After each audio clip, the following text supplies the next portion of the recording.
అందరికీ నమస్కారం. వినపడుతుందా? ఇప్పుడు సుమిత్ర గారు ఎన్ని డైలాగులు చెప్పిన తర్వాత నేను ఏం చెప్పాలి నాకు అర్థం కావట్లేదు. మొదటిగా నేను హిందూపూర్కి 2014లో వచ్చాను, నాన్నగారు మొదటిసారి పోటీ చేసినప్పుడు.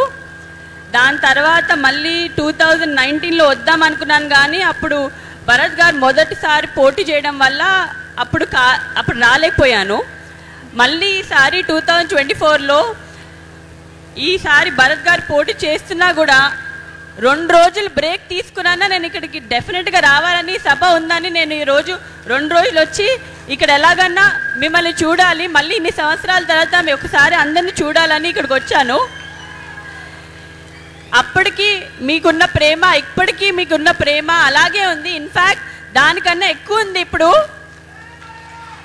దానికి నేను హృదయపూర్వక ధన్యవాదాలు చెప్పుకుంటున్నాను. చాలా ఆనందంగా ఉంది నిజంగా ఇవాళ ఇక్కడికి రావడం. ఇప్పుడు మనందరికీ తెలుసు మన ఎన్నికల సమయం వచ్చింది. ఎప్పుడండి ఎన్నికలు? మే 13th. అందరు ఓటేస్తున్నారా? ఎవరికి ఓటేస్తున్నారు? ఇవాళ మీ అందరికీ నేను చెప్పుకోవాల్సింది ఒకటే, మీరు ఓటేసేటప్పుడు గట్టిగా ఒకసారి ఆలోచించండి, ఎవరికి ఓటేయాలి. నా కోసమో ఇంకెవరి కోసమో కాదు, మీ గురించి ఆలోచించుకోండి. మీ భవిష్యత్తు కోసం ఓటేయండి, మీ అభివృద్ధి కోసం ఓటేయమని అడుగుతున్నాను అందరినీ.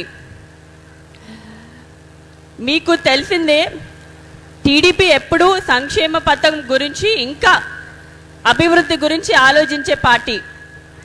ఇప్పుడు సంక్షేమం ఒక్కటే లేకపోతే అభివృద్ధి ఒక్కటే చేస్తే మనకి ఎప్పుడూ మనం జీవితంలో పైకి రాలేము.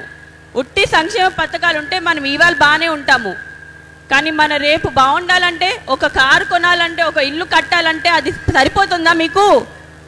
అభివృద్ధి అనేది చాలా ఇంపార్టెంట్.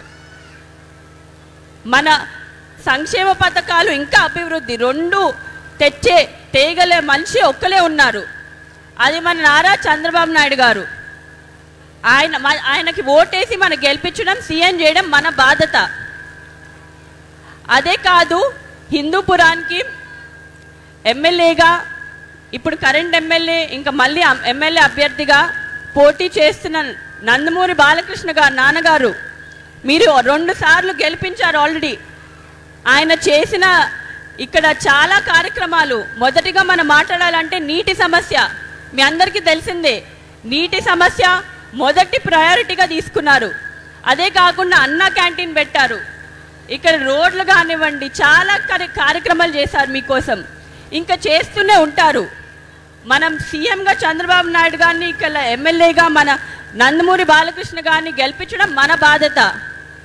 మీరందరూ సైకిల్ గుర్తుకే ఓటేస్తారని నేను ఆశిస్తూ నేను సెలవు తీసుకుంటున్నాను. థ్యాంక్ యూ అండి.